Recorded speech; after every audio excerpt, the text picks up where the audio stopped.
iyadoo maalinnimadii shalay ahayd kulan saacado badan qaatay oo isugu yimaadeen madaxtooyada Somaliland gudoomiyaasha saddex xisbi qaran ee kulmiye waddan iyo ucud oo ay hareer fadhiyaan saraakiil ka tirsan xisbiyada iyo beesha caalamka waxaana gudoomiyaasha saddex xisbi qaran ay ku heshiiyeen qabsoomida doorashooyinka wakiilada iyo deegaanka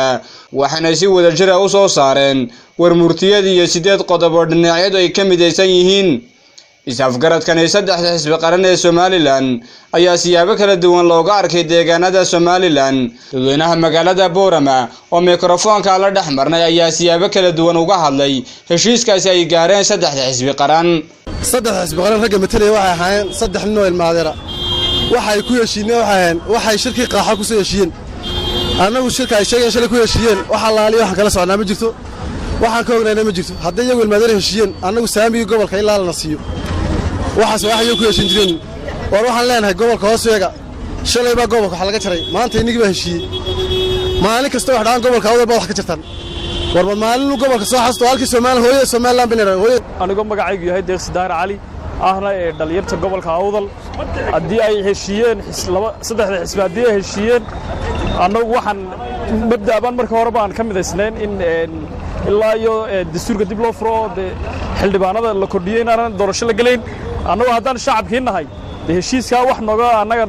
nooga faa'iido ma jirto waxaanu ku taaganahay mabda'aygii ahaa ilaa iyo inaan doorashada galeyn ilaa iyo saamigii sidii saxda ahaa loo galo inaan doorashadaasi aanu galeyn baan anagu aan ka midaysanahay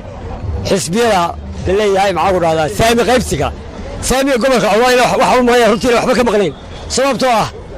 taariikhda ayaa qaybiyay saamigan hore u qaybiyay hore u bixiyay taasi awadeed sida ay tahay u baahan lagu soconaya wax laga maqan lama jirto oo lagu saayida hal gaar ahaan sida qabo isagoo yahay Axmed Barkad Xirsi kana mid ah dhalinyarta magaalada Boorama waxaan halkan ku cadeynaynaa xisbiyada heshiiyay saddexda oo saddexduba beelaysan in waxay ku heshiiyeen anagu waxay ku heshiiyeen ayagu ku heshiiyeen laakiin anagu ka gobol ahaan waxaan doonaynaa in saamiga gobolka Awdal si cadaalad loo helo ilaa taa la helayna wax doorasho oo aan ka qayb galinaa dhalinyar ahaan ma jirto Awdal ilaa anagu doorasho ma galino ilaa saddex xisbi heshiinayna man galina anagu waa Imraan Xuseen Aadan